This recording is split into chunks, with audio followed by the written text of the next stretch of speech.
On this episode, we're talking about how to get attention with direct mail, the most successful marketing mediums, and what I think about your website.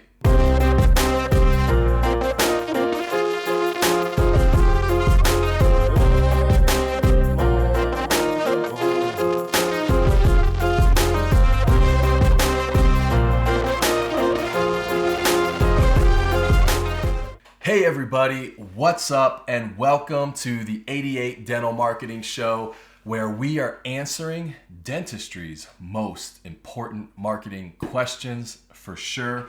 This is episode 10. I am your host, Joshua Scott, and thanks for being here, man. Thanks for being along the ride. If you've watched every episode up until now, you're awesome. There's been 10 of them, so we're moving right along. At the start of the show, top of the show, few things you could do for me and help me out. Look, I know I'm asking a lot. I know every now and then I'm making some asks. That's cool, but here's how you can help me. I'm trying to give out some good content. Hopefully it's been helping you to steer and strategize with your marketing.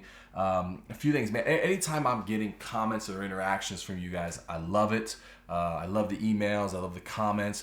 Hit me up with some more of that. Down below in the comment section, man, let me know what you think. Especially if you've been along for the ride and you've been watching more of these multiple episodes and you've kind of seen it from the beginning till now.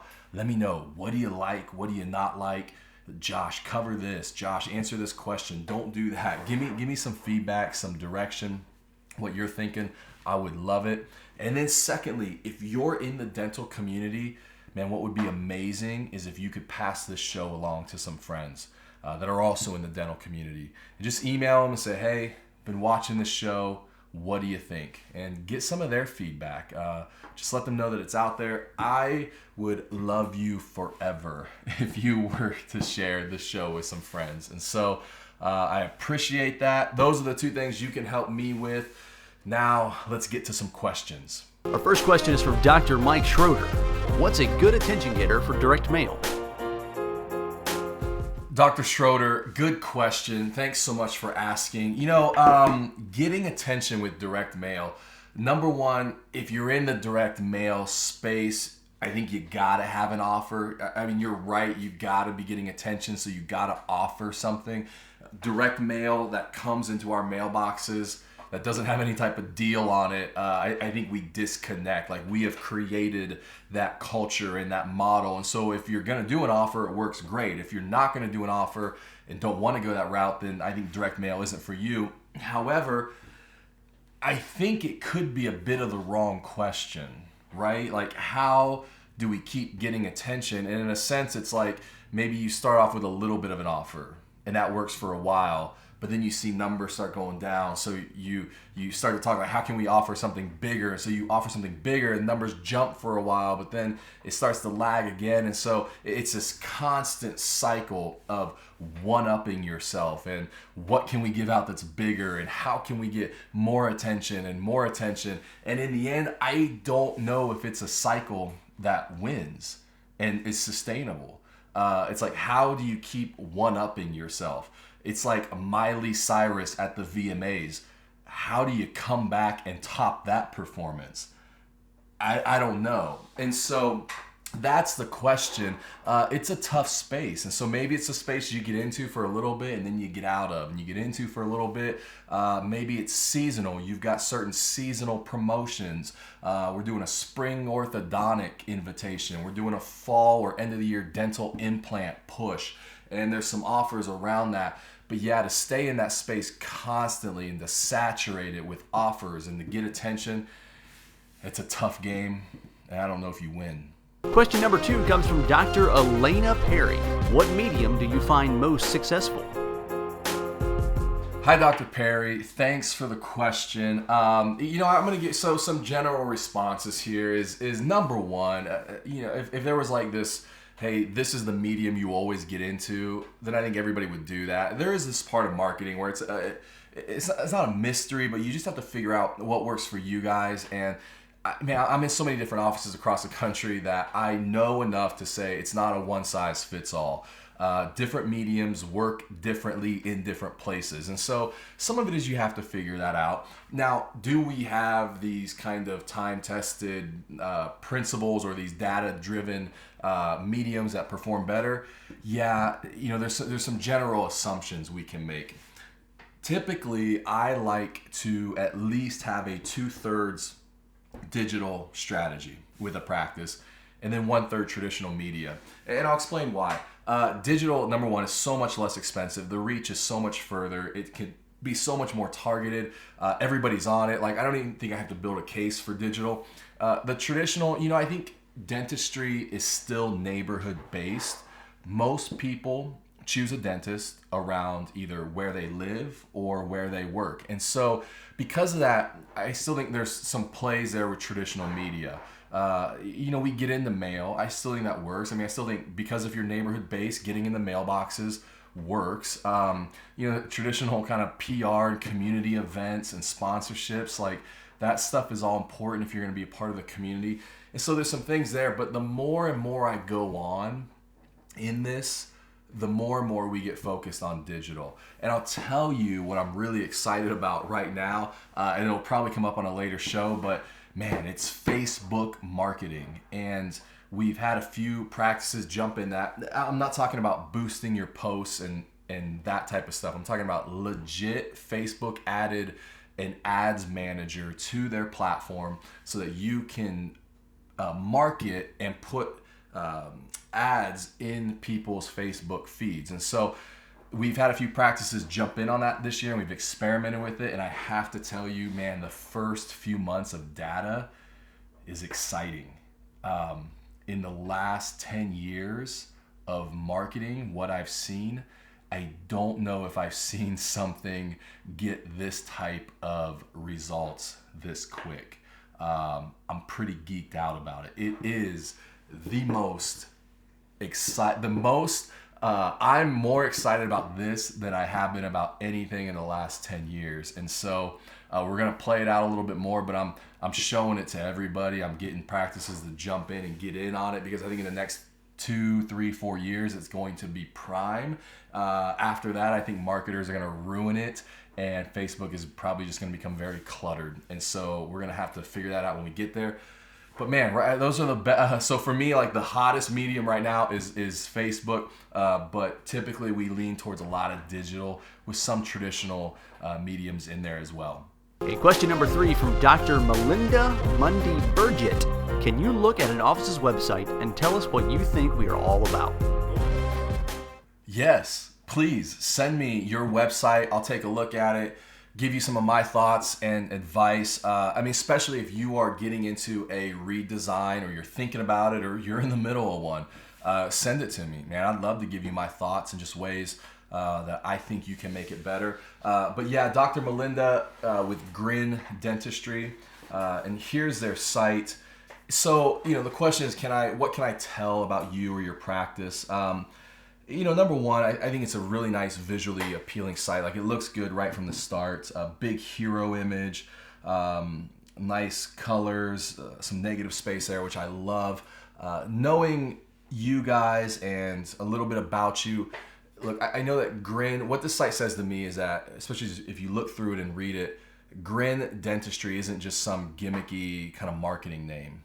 What you guys are about is making patients smile.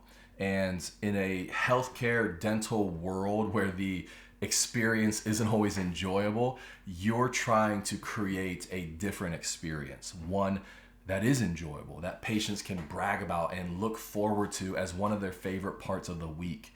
And so for me, that's what this site says. There's some nice things here. Voted top dentist by Indianapolis Magazine. Good job. I think anytime you're getting publicity like that, I love to see, especially something like that right on the front page. And so the placement's awesome. You did a good job with that. I know you guys enough to know that your branding is very consistent, and so I like that. I like the colors.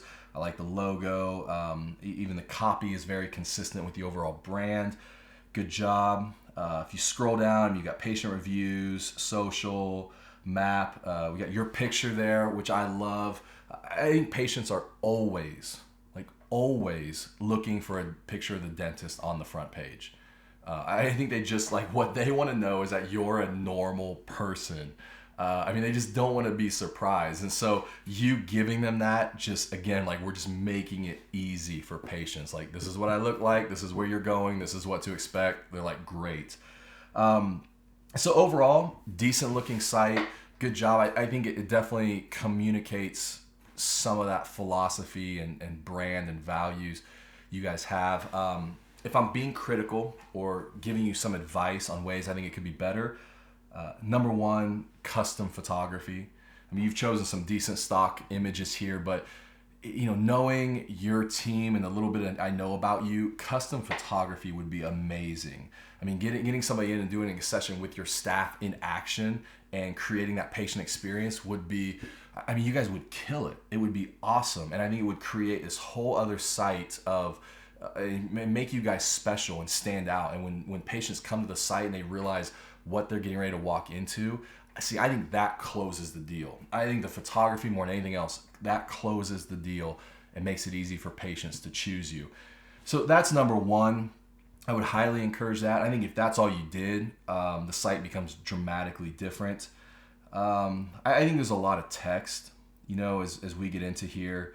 That's just the front page. As you get into the interior pages, if we go services, it definitely starts to get a little bit more, preventative services, how we're different. Let's see. Yeah. So yeah, you can tell it's like, that's a lot of text. And I just don't think that many people are going to read it. And so, honestly, I would try to simplify that. My approach is always to be a storyteller visually first. And I think you do that with the custom photography. And if you do a good job of that, you just don't need as much text. You don't have to explain things as much. And, I think patients are less concerned about the services and the details we provide. Some of that's like, yeah, you're a dentist. We know you do all that stuff. And so I don't think it's as necessary. I think we think it is sometimes to explain that, but patients don't. They're more interested in you and your team and the story there and their experience than they are any of that stuff. So custom photography, I think less text. One last thing I noticed, the site, whoever developed it and wrote it, they did it from an SEO perspective, which is great. We should be keeping that in mind. But some of the words might be a little over-indexed. They might be overused. For example, we're back to the front page here. Let me see. To Dr. Melinda Mundy-Burgett and our friendly team providing comfortable general, laser, and cosmetic dentistry in Indianapolis comes easy. So you could tell a sentence like that it's just unnatural. It's clunky, it's cumbersome. It was written from an SEO perspective. Your web guy is going, okay, we got to include comfortable, general, laser, and cosmetic dentistry along with Indianapolis in one sentence. And so it's forced, and it feels like that. So, I know why we do that. We do it to score better on SEO. The truth is you just don't have to, though. You don't have to talk like that to score at the top of Google. And in fact, Google's penalizing for that more. They're taking into account more the context of the sentence versus the individual words. And so they'll see a sentence like that and may just dock you a few points for trying to force keywords into a sentence. So I don't think you have to do that. I don't think you should do that. I think especially with you guys, your brand should take a very unique storytelling approach to it. And because of that, I think 80% of it should be communicated visually. The other 20% should be communicated in text.